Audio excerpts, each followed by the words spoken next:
మీ business ఏదైనా మీ ఊర్లో promotion చేయాలంటే అది సుమన్ టీవీతోనే సాధ్యం. ఇప్పుడే సంప్రదించండి.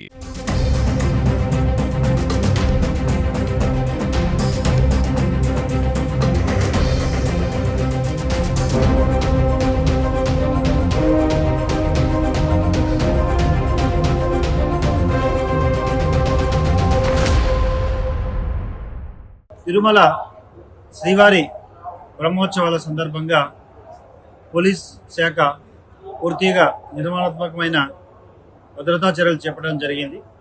భక్తుల భద్రతే పోలీస్ బాధ్యత అనే ఒక నినాదంతో ఎటువంటి భక్తులకు ఎటువంటి అసౌకర్యం కలగకుండా ఒక సులభతరమైన సురక్షితమైన వాతావరణంలో వారు దేవుని దర్శించుకొని తిరిగి వెళ్లే విధంగా అన్ని రకాల భద్రతాపరమైన చర్యలు చేపట్టడం జరిగింది.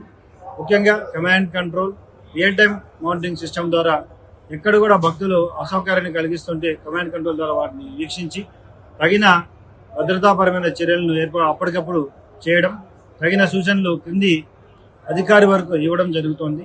అంతేకాకుండా అలిపిరి తర్వాత శ్రీవారి మెట్లు అన్ని మార్గాల ద్వారా వచ్చే భక్తులు పూర్తిగా భద్రతాపరంగా ఏమైతే పోలీసు వారు చేస్తున్నారో వారికి సహకరించాలని సందర్భంగా వచ్చిన భక్తులకి, ముఖ్యంగా ప్రైవేటు వాహనాల్లో వస్తున్న భక్తులకి తిరుమలలో పార్కింగ్ ఫెసిలిటీస్తో పాటు తిరుపతిలో కూడా కొన్ని పార్కింగ్ ప్లేసెస్ని ప్రత్యేకంగా ఏర్పాటు చేయడం జరిగింది. అక్కడి నుండి ఆర్టీసీ బస్సులు సదుపాయం కల్పించడం జరిగింది. కాబట్టి అక్కడ పార్క్ చేసుకుని సురక్షితంగా తిరుమలకు చేరుకొని స్వామివారి దర్శించుకునే అవకాశాన్ని కల్పించడం జరుగుతుంది. ర్యాష్ అండ్ నెగ్లిజెంట్ డ్రైవ్ చేయకుండా ఈ ఘాట్ రోడ్లో సురక్షితంగా ప్రయాణించాలని అందరికీ కూడా నేను కోరుకుంటున్నాను. ఘాట్ రోడ్లో సరైన సురక్షితమైన డ్రైవింగ్ సమర్థంగా నిర్వర్తించలేని వారు ఖచ్చితంగా ఆర్టీసీ బస్సు సదుపాయాన్ని ఉపయోగించుకొని సురక్షితంగా తిరుమల చేరుకోవాలని కోరుకుంటున్నాను.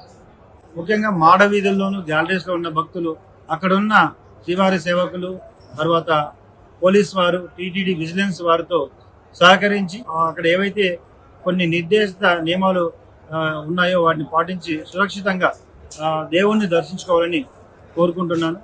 తర్వాత మరి ముఖ్యంగా గరుడోత్సవం రోజు మీరు ప్రయాణించే ప్రైవేట్ వెహికల్స్ కంటే కూడా పబ్లిక్ ట్రాన్స్పోర్ట్ ద్వారా మీరు రాగలిగితే ఎక్కువ మంది చాలా సులభతరంగా సురక్షితంగా వచ్చి తిరుమల దర్శనం చేసుకునే అవకాశం ఉంటుంది. నేను I appeal all the pilgrims who are coming to Tirumala, please follow the police and TTD and vigilance rules and regulations and have darshan a very peaceful manner. ఒక ప్రత్యేక కంట్రోల్ రూమ్ ద్వారా కెమెరాస్ ని integrated command control room ఏర్పాటు చేయడం జరిగింది. అంతేకాకుండా social media పూర్తిగా monitor చేస్తూ మానిటరింగ్ సెల్ ఏర్పాటు చేయడం జరిగింది. తిరుమల ప్రశస్తిని దెబ్బతీసే విధంగా ఎవరైనా ప్రవర్తించి సోషల్ మీడియాలో ఎటువంటి వదంతులు వ్యాపింపు చేసినా అవి వాస్తవానికి విరుద్ధంగా చేస్తే తప్పకుండా వారిపై కఠిన చర్యలు తీసుకోవడం జరుగుతుంది. అందరూ సోషల్ మీడియా వారికి విజ్ఞప్తి చేయడం, తిరుమల ప్రశస్తిని దెబ్బతీసే విధంగా ఎవరు కూడా ప్రవర్తించకూడదు. ఏదైనా ఇష్యూ ఉంటే ఇమ్మీడియట్గా తగిన చర్యలు తీసుకోవడం జరుగుతుంది. కాబట్టి భక్తుల మనోభావాలను దెబ్బతీసే విధంగా ఎవరు కూడా ప్రవర్తించరాదని నేను మీ అందరికీ కూడా కోరుకుంటున్నాను.